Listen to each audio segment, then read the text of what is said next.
KVS Delhi live YouTube channel में आपका बेहद स्वागत करती हूँ। केंद्र विद्यालय दाखिला प्रक्रिया में कौन से कागजात की पड़ेगी आपको जरूरत, इसकी जानकारी मैं आज के वीडियो के माध्यम से देने जा रही हूँ। कक्षा पहली से कक्षा 12 तक के सभी दाखिले होंगे, उनमें क्या क्या कागजात चाहिए उसके संपूर्ण जानकारी आज के वीडियो के माध्यम से आपको पता चल जाएगी। तो सबसे पहले मैं आपको बताना चाहूँगी कि केंद्रीय विद्यालय संगठन के दिशा में कागजात की जानकारी दी गई है और वह जानकारी आपके स्क्रीन पर आ रही है। हालांकि यह जानकारी काफ़ी डिटेल में दी है।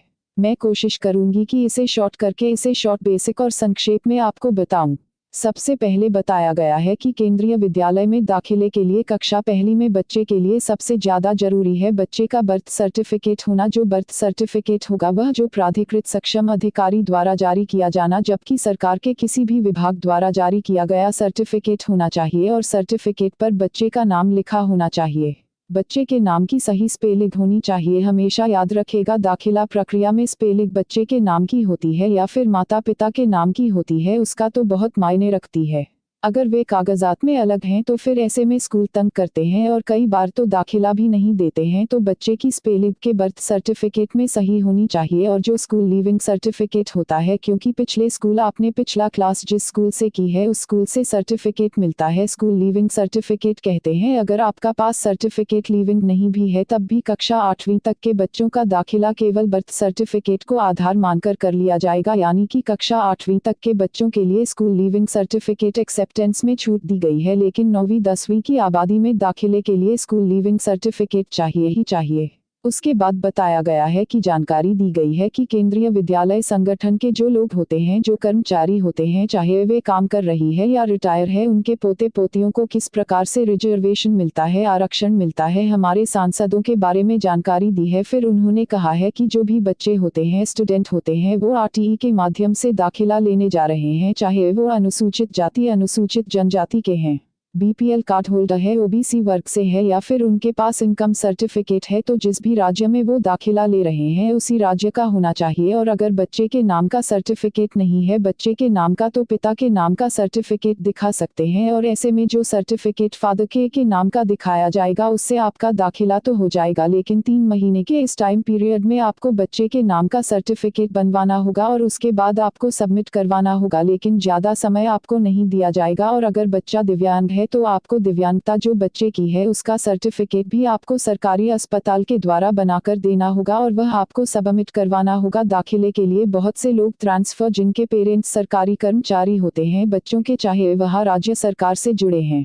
केंद्र सरकार से जुड़े हैं, पिछले 7 सालों के जितने ट्रांसफर हुए हैं उससे रिलेटेड उनको सर्विस सर्टिफिकेट सबमिट करवाना होता है। और जो वर्दीधारी रक्षा कार्मिकों के लिए सेवानिवृत्ति प्रमाण पत्र और निवास प्रमाण पत्र चाहिए ही चाहिए। और एड्रेस प्रूफ में हमेशा आपको बताना चाहूँगी कि एड्रेस प्रूफ माता या पिता में से किसी एक के नाम का होना चाहिए। ऐसा नहीं है कि दादा दादी के नाम का, नाना नानी के नाम का, चचा चाची के नाम का, ऐसा नहीं। बच्चे के माता या पिता में से किसी एक के नाम का एड्रेस प्रूफ होना चाहिए। कुछ टिप्पणियां भी, कुछ इंपॉर्टेंट पॉइंट्स भी केंद्रीय विद्यालय ने अपने दिशा निर्देशों में दिए हैं कि जब आप फॉर्म भरे गए, बच्चे का फॉर्म भरने का मतलब ये नहीं बच्चे का दाखिला हो गया। अगर आप फॉर्म को आधा पौना भरे फॉर्म भरेंगे, मतलब कि फॉर्म पूरा नहीं भरेंगे, तब भी बच्चे का दाखिला नहीं हो पाएगा। गलत कागजात अगर आप जमा करवाएंगे तो बच्चे का दाखिला अगर हो भी गया तब भी दाखिला रद्द कर दिया जाएगा और आपके खिलाफ कार्रवाई भी हो सकती है। और कक्षा पहली के जो फॉर्म होते हैं वो ऑनलाइन माध्यम से होते हैं, दूसरी कक्षा से ऊपर की कक्षाओं के फॉर्म भी ऑफलाइन माध्यम से होते हैं। और कैटेगरी 1, 2, 3, 4 के जो रिलेटेड जो आपके सेवा प्रदान सेवा में प्रमाण पत्र सर्विस सर्टिफिकेट सबमिट करवाएंगे, उसकी सत्यता की जांच की जाएगी, इसकी स्क्रूटनी की जाएगी, छानबीन की जाएगी, क्या किया वह सही है या नहीं। तो यह कुछ कागजात है जो बहुत ही जरूरी है बच्चों के दाखिले के लिए। अब आपको मोटे मोटे तौर पर क्या कागजात चाहिए आपको एक बार फिर से बता देती हूँ आम भाषा में। अभी तक वो भाषा मैंने पढ़ा है जो केंद्रीय विद्यालय के दिशा निर्देशों में थी, अब मैं आपको आपकी लैंग्वेज में आपको बताती हूँ। सबसे पहले घर का पते का प्रमाण पत्र, निवास प्रमाण पत्र में आधार कार्ड भी दे सकते हैं, निवास प्रमाण पत्र में आप वोटर ID कार्ड भी दे सकते हैं, आप पासपोर्ट भी दे सकते हैं, बिजली का बिल, पानी का बिल भी दे सकते हैं। निवास प्रमाण पत्र तो बहुत सारे होते हैं, लेकिन माता पिता में से किसी एक के नाम का होना चाहिए। बहुत सारे लोग मुझसे पूछते हैं कि मैम हम तो रेंट पर रहते हैं तो हम क्या करें, हमरे सारे एड्रेस प्रूफ तो पुराने वाले घर का ही है। तो आपको कुछ नहीं करना होगा, बस आपको रेंट अग्रीमेंट को ही एड्रेस प्रूफ देना होगा। अब बच्चे का सर्टिफिकेट होना चाहिए। दूसरा कागजात, बच्चे का बर्थ सर्टिफिकेट में बच्चे का बिल्कुल सही होना चाहिए। बच्चे के नाम में कन्फ्यूजन नहीं होनी चाहिए। बच्चे के नाम में कन्फ्यूजन आती है वहाँ पर बच्चे के दाखिला में कई परेशानी होती है। कई बार बच्चों का दाखिला होता नहीं है।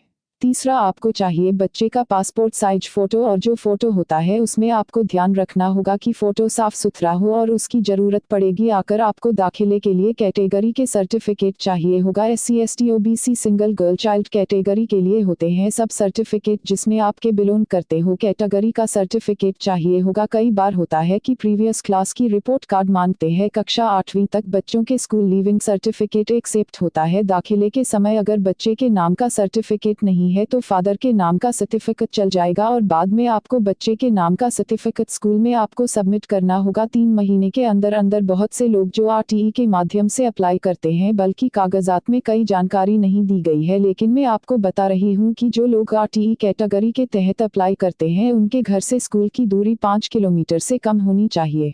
अभी से बता रही हूँ, आपको बार बार बता रही हूँ। RTE कैटेगरी में घर से स्कूल की दूरी 5 किलोमीटर से कम होनी चाहिए। अगर आपके बच्चे का नाम लिस्ट में आ जाता है पर घर की दूरी 5 किलोमीटर से ज़्यादा होता है, तब आपके बच्चे का एडमिशन कैंसिल कर दिया जाएगा। और ऐसा इस साल भी हुआ, ऐसा पिछले साल भी हुआ था। तो आपको परेशानी न हो, आपको पहले से ही जानकारी दे रही हूँ, उस बात का ध्यान रखिए और रेंट अग्रीमेंट चल जाएगा। मैं आपको पहले से ही बता चुकी हूँ, आप समझ गए होंगे। मैं चाहती हूँ, उम्मीद करती हूँ सही जानकारी से आपको लाभ होगा। मैंने कोई भी डॉक्यूमेंट है जो नहीं छोड़ा है।